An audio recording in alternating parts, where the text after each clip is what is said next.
கச்சா எண்ணெய் கசடுகள் கொசஸ்தலை ஆற்றில் கலந்திருக்கின்றன. அங்கு மீனவர்களின் படகுகள் வலைகள் பாழாகி இருக்கின்றன. குடியிருப்பு பகுதியிலும் வெள்ள நீர் புகுந்திருக்கிறது. அதோட எண்ணெய் கசுவும் சேர்ந்தே புகுந்திருக்கிறது. வீடுகளுக்குள்ளும் எண்ணெய் கழிவுகள் நுழைந்திருக்கின்றன. இவ்வாறான தகவல்களை தொடர்ச்சியாக நாம் பார்த்துக் கொண்டிருக்கும் அதே நேரத்தில் பிரத்யேகமாக புதிய தலைமுறையின் பிரத்யேகமாக ஆய்வு முடிவுகள் நமக்கு கிடைத்திருக்கின்றன.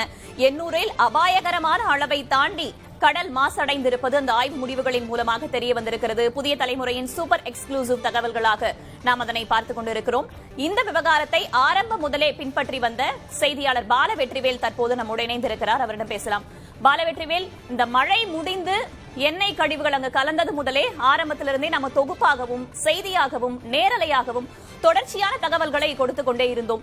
இப்போது கிடைத்திருக்கக்கூடிய இந்த எக்ஸ்க்ளூசிவ் மாதிரிகள், அது தொடர்பான முடிவுகள் எப்போது எடுக்கப்பட்டது, எங்கிருந்தெல்லாம் அந்த சாம்பிளை எடுக்கப்பட்டது, அந்த ஆய்வு முடிவுகள் கொடுத்திருக்கக்கூடிய அதிர்ச்சிகரமான தகவல்கள்லாம் என்னென்ன தொகுத்து சொல்லுங்க. வேதவள்ளி, தண்ணீரில் கச்சா எண்ணெய், கண்ணீரில் மீனவர்கள். இதுதான் வட சென்னையில் மீனவர்கள், எண்ணூர் மக்கள் சூழலியல் பாதிப்போடு சந்தித்து வரும் ஒரு மிகப்பெரிய அச்சுறுத்தலாக இருக்கிறது. புயல் வெள்ளக்காலம் முடிவடைந்து ஒரு வார காலம் ஆகியுள்ள நிலையிலும் இந்த நிலை மாறாத இருக்கிறது. நம்ம நேரடியாகவே எண்ணூர் பகுதிக்கு போனோம் அப்படின்னா அந்த அளவிற்கு அந்த கச்சா எண்ணெய் சூழ்ந்திருப்பதற்கான அந்த நாற்றம் நமக்கு நம்மளால உணர முடிகிறது. குறிப்பாக கடல்வாழ் உயிரினங்கள், நீர்வாழ் உயிரினங்கள், அங்க இருக்கிற செடிகள் கூட அழுகி காணப்படும் அந்த காட்சிகளை நம்ம தொடர்ச்சியா பதிவு பண்ணோம். நிலையில அறிவியல் பூர்வமான ஒரு ஆய்வு, குறிப்பாக 2 இடத்துல நம்ம இந்த மாதிரிகளை எடுத்தோம். எதற்காக 2 இடம் அப்படிங்கறத சொல்லிடலாம். குறிப்பாக சிபிசிஎல் தொழிற்சாலையில இருந்துதான் இந்த கச்சா எண்ணெய் வெளியேறி இருக்கு அப்படின்னு சொல்லி தமிழ்நாடு மாசு கட்டுப்பாட்டு வாரியம் அப்படி உள்ளிட்டவைகள் தொடர்ச்சியாக கூறி வரும் நிலையில அந்த சிபிசிஎல் தொழிற்சாலையிலிருந்து வெளியேறக்கூடிய அந்த பக்கிங்காம் கால்வாயை ஒட்டி இருக்கின்ற அந்த காட்டுக்குப்பம் கிராம பகுதிகளில், குறிப்பாக பக்கிங்காம் கால்வாயிலிருந்து இப்ப மாதிரிகளை சேகரிக்கிறதுக்குன்னு ஒரு சில முறைகள் இருக்குது. நம்ம முன்னேற்பாடா சில ஆக்டிவிஸ்ட் அறிவியலாளர்களோட யோசனைகளோட நம்ம என்ன பண்றோம் அப்படின்னா, நேரடியாக பக்கிங்காம் கால்வாயிலிருந்து கரையிலிருந்து 20 மீட்டர் உள்ள போட்ல போய் ஓடக்கூடிய நீர்ல நம்ம 1 லிட்டர் அளவிற்கு எடுக்கிறோம். அதுதான் காட்டுக்குப்பம் கிராமம். இந்த சிபிசிஎல் தொழிற்சாலையிலிருந்து நேரடியாக எண்ணூர் முகத்துவாரத்தில் இருந்து அந்த சிபிசிஎல் தொழிற்சாலை 6 கிலோமீட்டர் இருக்கு. சிபிசிஎல் தொழிற்சாலை 1964ஆம் ஆண்டு தொடங்கப்பட்டது. 800 ஏக்கர் பரப்புல அமைஞ்சிருக்கிற இந்த ஆலையினுடைய இந்த தெற்கு பகுதியில நம்ம அந்த வால்ல பார்க்க முடியுது. இந்த சிவப்பு கலர்ல தெரியக்கூடிய அந்த பகுதியில் தான் பக்கிங்காம் கால்வாய் நேரடியாக கடல்ல கலக்கக்கூடிய ஒரு பகுதி. இந்த பக்கிங்காம் கால்வாயை பொறுத்தவரையும் இந்த சிபிசிஎல் தொழிற்சாலையிலிருந்து கடல் தாழ்வாக அமைஞ்சிருக்கிறதுனால மழை தண்ணீர் அப்படியே நேரடியாக வெளியேறுது. குறிப்பாக சிபிசிஎல் தொழிற்சாலையில 2.5 மில்லியன் மெட்ரிக் டன் அளவிற்கு பெட்ரோலிய பொருட்கள் தயாரிக்கிறாங்க. இருந்தாலும் அங்க பாத்தீங்கன்னா அந்த கச்சா கசடுகளை சேகரித்து வைப்பதற்குன்னு அந்த தெற்கு பகுதியில 80 மெட்ரிக் டன் அளவிற்கு 6 விதமான அந்த டனல்ஸ் வச்சிருக்காங்க. அங்கிருந்து தான் நேரடியா லீக் ஆகி வெளியேறுது. அந்த பகுதியில் வெளியேறது நேரடியாக எண்ணூர் முகத்துவாரத்துல போய் வங்க கடலோட கலக்கிறது தான் அந்த சிவப்பு கலர் மார்க்ல நம்ம காமிச்சிருக்கோம். நம்ம எங்கெங்க டெஸ்ட் எடுத்திருக்கோம் அப்படிங்கிறது 2 பகுதியில் எடுத்திருக்கோம். 2 பகுதியில முதல் பகுதி காட்டுக்குப்பம் கிராமம், 2வது பகுதி நெட்டுக்குப்பம் கிராமம். காட்டுக்குப்பம் கிராமத்தை பொறுத்தவரையும் சிபிசிஎல் தொழிற்சாலையிலிருந்து நேரடியாக பக்கிங்காம் கால்வாய் வரக்கூடிய ஒரு பகுதி அப்படிங்கிறதுனால அந்த பகுதியில ஒரு மாதிரி சேகரிச்சோம். நெட்டுக்குப்பம் கிராமத்தை பொறுத்தவரையும் எதற்காக சேகரிச்சோம் அப்படின்னா, கொசஸ்தலை ஆற்றோடு பக்கிங்காம் கால்வாய் கலக்கக்கூடிய ஒரு பகுதியாகவும் வங்கக்கடலோடு சேரக்கூடிய ஒரு முகத்துவார பகுதி என்பதன் காரணமாகவும் நம்ம இந்த இடத்துலையும் மாதிரி சேகரித்தோம். இன்னொரு முக்கியமான ஒரு விஷயம் சொல்ல வேண்டும்.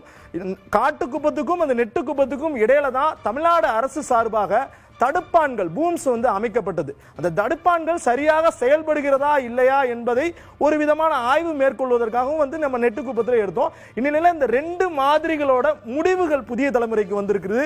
தொடர்ச்சியாக தமிழ்நாடு டெஸ்ட் ஹவுஸ் சார்பாக நம்ம 1 லிட்டர் அளவிற்கு 13ஆம் தேதி இதுதான் அந்த டீடைல் ரிப்போர்ட். இந்த டீடைல் ரிப்போர்ட்டை நம்ம பார்க்கிறோம். மாதிரி 1 காட்டுக்குப்பம் கிராமத்திலிருந்து எடுக்கப்பட்டது. பக்கிங்காம் கால்வாயில எடுக்கப்பட்ட தேதி டிசம்பர் 13ஆம் தேதி. நீரில் கலந்த நாள் அந்த புயல் மிக்ஸாம் புயல் 4ஆம் தேதி முதல் 5ஆம் தேதி வரை வந்து பாத்தீங்கன்னா எர்ணாவூர், மணலி உள்ளிட்ட பகுதிகளிலிருந்து 800 பகுதி வரை வீடுகளுக்குள்ளலாம் அந்த கச்சா எண்ணெய் போனதை நம்ம பார்க்க முடியுது. ஆய்வகத்தின் பெயர் நம்ம வந்து குறிப்பிட்டு சொல்லியாச்சு. இப்போ அடுத்தது நம்ம பார்க்க போறது என்னென்ன ரிசல்ட் அப்படிங்கிறது தான் ரொம்ப ரொம்ப முக்கியமான ஒரு விஷயம். என்னன்னா ஒரு 3 விதமான ஆய்வுகள் வந்து எடுக்கப்பட்டிருக்கும். இதுதான் ரொம்ப முக்கியம். என்னன்னா வேதியியல் பகுப்பாய்வு, ஆவியாகும் கரிம கலவைகள் ஆய்வு, மூன்றாவதாக பெட்ரோலியம் ஹைட்ரோ கார்பன். இந்த 3 ஆய்வுகள் ஏன் எடுக்கணும் அப்படிங்கறது பார்ப்போம். குறிப்பாக வந்து இப்போ முதல் ஆய்வை பொறுத்தவரையும் அந்த வேதியியல் பகுப்பாய்வு அப்படிங்கிறது தான் வந்து ஒரு நீரினுடைய தரம் எவ்வாறு இருக்க வேண்டும். அதாவது நம்ம வந்து இருக்க வேண்டிய அளவுன்னு நம்ம மென்ஷன் பண்ணது என்னன்னா தண்ணீர், நம்ம குடிக்கக்கூடிய தண்ணீரோட அளவு தான் இருக்க வேண்டிய அளவு. இருக்கும் அளவு அப்படிங்கிறது நம்ம டெஸ்ட் ரிசல்ட்ல வந்த அளவு. இப்போ ஃபர்ஸ்ட் டெஸ்ட் ரிசல்ட் வந்து காட்டுக்குப்பம் கிராமம் அப்படின்னு நம்ம பார்த்தோம். அதோட பிஹெச் மதிப்பு 5.5 இருந்து 9 வரை இருக்கணும். இது 7.84 இருக்கு. பிஹெச் மதிப்பு பொறுத்தவரை ஒரு பிரச்சனையும் கிடையாது. ஆனா அடுத்தடுத்து நம்ம பார்க்கிறோம் மொத்த கரைந்த திடப்பொருட்களோட எண்ணிக்கை மேக்சிமம் அதிகபட்சமாக 500 இருக்கணும். ஆனா வந்து பாத்தீங்கன்னா 2430 இருக்குது. தோற்றம் அளவு வந்து பாத்தீங்கன்னா கருப்பு நிறத்தோட அதோட காட்சிகள் இருக்கு, அப்பியரன்ஸ் அப்படின்னு சொல்லி சொல்லுவாங்க. அடுத்து எண்ணெயும் கிரீஸும் இருக்கா அப்படின்னு சொல்லி ஒரு ஆய்வு நடத்துறோம். அது இருந்தால் 10 அளவு அந்த மாதிரி இருக்கலாம் அப்படின்னு சொல்றாங்க. ஆனா 866 ஒரு லிட்டர்ல 864 மில்லிகிராம் அளவிற்கு இருப்பதை தான் நம்மளுக்கு அந்த ரிசல்ட் சொல்லுது. அடுத்து தொடர்ச்சியா அடுத்தடுத்த ஆய்வுகள் பார்ப்போம். அடுத்தது வந்து பாத்தீங்கன்னா ஆவியாகும் கரிம கலவைகள் ஆய்வு. இது ரொம்ப முக்கியமான ஒரு ஆய்வு. எதுக்காக இந்த ஆய்வு மேற்கொள்ளணும் அப்படின்னு நம்ம பார்க்கிறோம். இப்போ ஒரு தண்ணியில வந்து பாத்தீங்கன்னா தர பரிசோதனை மேற்கொண்டாச்சு. ஆனா அந்த தண்ணியை நம்ம பயன்படுத்தலாமா, பருகலாமா, ஒருவேளை பருகினோம் என்றால் நமக்கு பாதிப்பு ஏற்படுமா அப்படிங்கிறதுக்காக இந்த டெஸ்ட் எல்லாம் எடுத்தோம்.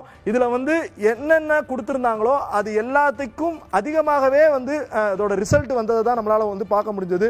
குறிப்பாக வந்து ஓசலைன் வந்து அதை வந்து அளக்க முடியாத அளவுக்கு இருந்தது.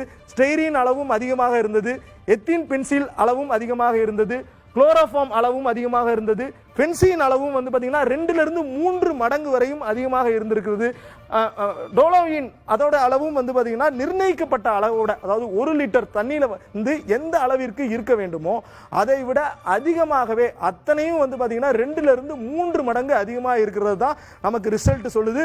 அடுத்து பெட்ரோலியம் ஹைட்ரோ கார்பன் ரொம்ப ரொம்ப முக்கியமான ஒரு டெஸ்ட். அந்த பெட்ரோலியம் ஹைட்ரோ கார்பன் அப்படிங்கிற டெஸ்ட் தான் வந்து பாத்தீங்கன்னா இதுல எந்த அளவிற்கு கச்சா எண்ணெய் கலந்திருக்குது, எந்த அளவிற்கு வந்து பாதிப்புகள் இருக்கும் அப்படிங்கறத வந்து உணரக்கூடிய அந்த ஒரு டெஸ்டா இருக்குது. நாப்தலின் வந்து பாத்தீங்கன்னா அதுல அதிகபட்சமாக 10 அப்படிங்கிற ஒரு அளவுல இருக்கணும். ஆனால் இங்க வந்து பாத்தீங்கன்னா 34.44 அப்படிங்கிற அளவுல இருக்குது. நம்ம ஏற்கனவே பிரேக்கிங்ல கூட சொல்லியிருந்தோம். எந்த அளவிற்கு ஹைட்ரோ கார்பன் வந்து காட்டுக்குப்பம் கிராமத்துல இருக்குதுன்னா 787.1 அப்படிங்கிற அளவுல இருக்குது. இது வந்து பாத்தீங்கன்னா தண்ணீர்ல, அதாவது குடிக்கக்கூடிய நீர்ல 0.1 இருக்கணும். 0.1க்கும் 787க்கும் எவ்வளவு வேறுபாடுன்னு பாருங்க.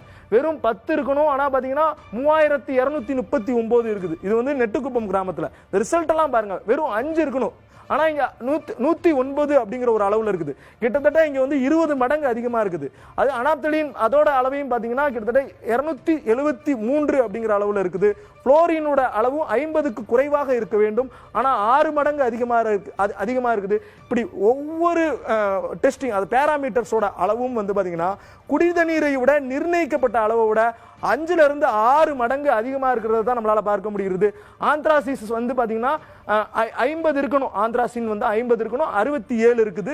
பைரின் 50 இருக்கணும். 14 இது ஓரளவுக்கு குறைவாக இருக்குது. இந்த மாதிரி ஒரு 2-3 ரிசல்ட்டை தவிர மற்ற அனைத்துலையுமே வந்து இந்த மாதிரியான கரிம பொருட்கள் பிரசன்ட் ஆயிருக்கிறது தான் நம்மளோட எக்ஸ்க்ளூசிவ் ரிப்போர்ட் சொல்லுது. இந்த ரிப்போர்ட்ல முக்கியமான ஒரு விஷயம் என்னன்னா, எதுக்காக ஹைட்ரோ கார்பன் டெஸ்ட் எடுக்கிறோம் அப்படின்னா, இந்த 3 டெஸ்ட் நம்ம வந்து சொன்னோம். வேதியியல் பகுப்பாய்வு, ஆவியாகும் கரிம கலவைகள் ஆய்வு, பெட்ரோலியம் ஹைட்ரோ கார்பன் ஆய்வு. இந்த 3 டெஸ்ட்லையும் மொத்தமா 30 பேராமீட்டர்ஸ் வந்து நம்ம அளந்திருக்கோம். வேதியியல் பகுப்பாய்வுல 6 பகுப்பாய்வு எடுத்திருக்கோம், அளவீடுகள் எடுத்திருக்கோம்.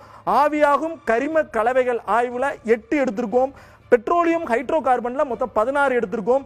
இதுல எல்லாமே நிர்ணயிக்கப்பட்ட, அதாவது குடிதண்ணீரை விட அனைத்துமே வந்து அபாயகரமான ஒரு அளவுலையும் இருக்குது. இதுல 3 விதமான விஷயம் நமக்கு தெரிய வருது. ஒன்று, அது பருகக்கூடிய உபயோகப்படுத்தக்கூடிய நீர் இல்லை என்கிறது தெரிய வருது. ரெண்டாவது ஃபேக்டர்ல மனிதர்கள் மட்டுமல்ல, அதால நன்னீர் உயிரினங்களும் வாழ முடியாது, கடல் நீர் உயிரினங்களும் வாழ முடியாது, பறவைகளும் வாழ முடியாது, அங்க சுத்தி இருக்கிற சதுப்பு நில தாவரங்கள் கூட வளர முடியாத அளவிற்கு விஷமம் பரவி இருக்கிறதாகத்தான் அந்த ரிசல்ட் தெரிஞ்சிருக்கு. மூன்றாவதாக பெட்ரோலியம் ஹைட்ரோ கார்பன். இதை பார்க்கும்போது இந்த 16 பேராமீட்டர்ஸ் நமக்கு என்ன சொல்ல வருது அப்படின்னா, 16 பேராமீட்டர்ஸ்லையும் குறிப்பாக இதுல நேரடியாக கச்சா கசடுகள் இருப்பது உறுதி செய்யப்பட்டிருக்கிறது. எந்த அளவுக்கு அப்படின்னா பாத்தீங்கன்னா நிர்ணயிக்கப்பட்ட அளவை விட 3000 மடங்கு அதிகமாக இருக்கிறது. அதுதான் ரிசல்ட் சொல்லுது. மாதிரி 2 பார்க்கணும்னா நெட்டுக்குப்பம் கிராமத்தை பார்க்கிறோம். அது கொசஸ்தலை முகத்துவாரத்தில் எடுக்கிறோம். டிசம்பர் 13ஆம் தேதி எடுக்கிறோம். நீர்ல கலந்த தேதி டிசம்பர் 4 இருந்து 5 வரையும் எடுக்கிறோம். காட்டுக்குப்பத்துக்கும் நெட்டுக்குப்பத்துக்கும் என்ன வித்தியாசம் அப்படின்னு பாத்தீங்கன்னா, இந்த 2 கிராமத்துக்கும் இடையில 1.5 கிலோமீட்டர் டிஸ்டன்ஸ் இருக்குது. கடல்ல இருந்து நெட்டுக்குப்பம் கிராமத்துல 200 மீட்டர் தான் இருக்குது. முகத்துவார பகுதியில் இருக்குது. ஏற்கனவே முகத்துவார பகுதியில் ஒரு சிறப்பு வாய்ந்த உயிரினங்கள்லாம் வாழக்கூடிய ஒரு சூழல் இருக்குது. இந்நிலையில இங்கேயும் அதிக அளவுல ஒரு பாதிப்பு இருக்கிறது தான் நம்மளால பார்க்க முடியுது வேதவள்ளி.